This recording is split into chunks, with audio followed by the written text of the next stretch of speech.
Hi friends, paper ಅವಲಕ್ಕಿ ಒಗ್ಗರಣೆ ಮಾಡ್ತಾ ಇದ್ದೀನಿ ಈಸಿಯಾಗಿ. ನಾನು ಯಾವ ರೀತಿ ಮಾಡ್ತೀನಿ ಅಂತ ತೋರಿಸ್ತೀನಿ ಇವಾಗ. ಈ ಥರ ಇರೋ ಪೇಪರ್ ಅವಲಕ್ಕಿ ಒಗ್ಗರಣೆಗೆ ಕಡಲೆಕಾಯಿ ಎಣ್ಣೆ ಹಾಕ್ಕೊತಾ ಇದ್ದೀನಿ. ಒಂದು 4 ಸ್ಪೂನ್ ಕಡಲೆಕಾಯಿ ಎಣ್ಣೆ. ಕಡಲೆ ಬೀಜ ಎಣ್ಣೆಯಲ್ಲಿ ಗೋಳಿಸ್ಕೊತಾ ಇದ್ದೀನಿ. ಕಡಲೆ ಬೀಜ ಎಣ್ಣೆಯಲ್ಲಿ ಫ್ರೈ ಆಗಿದೆ, ಇವಾಗ ತೆಗಿತಾ ಇದ್ದೀನಿ.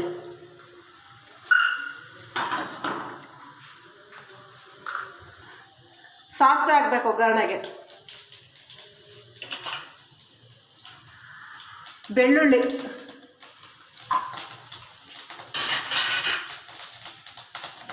ಕರ್ಬೇವಿನ ಸೊಪ್ಪು,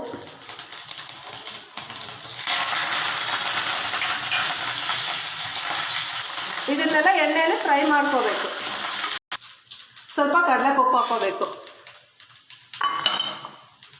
ಅರಿಶಿನ,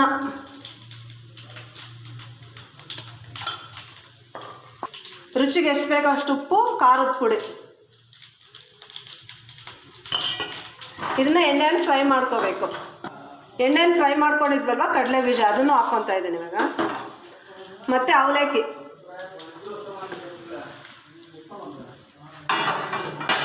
ಅವಲಕ್ಕಿನೂ ಫ್ರೈ ಮಾಡ್ಕೋಬೇಕು ಎಣ್ಣೆಯಲ್ಲಿ. ಫ್ರೆಂಡ್ಸ್, ಈಸಿಯಾಗಿರುತ್ತೆ. ಒಂದ್ಸರಿ ಪೇಪರ್ ಅವಲಕ್ಕಿ ಒಗ್ಗರಣೆ ಟ್ರೈ ಮಾಡಿರಿ. Bye friends.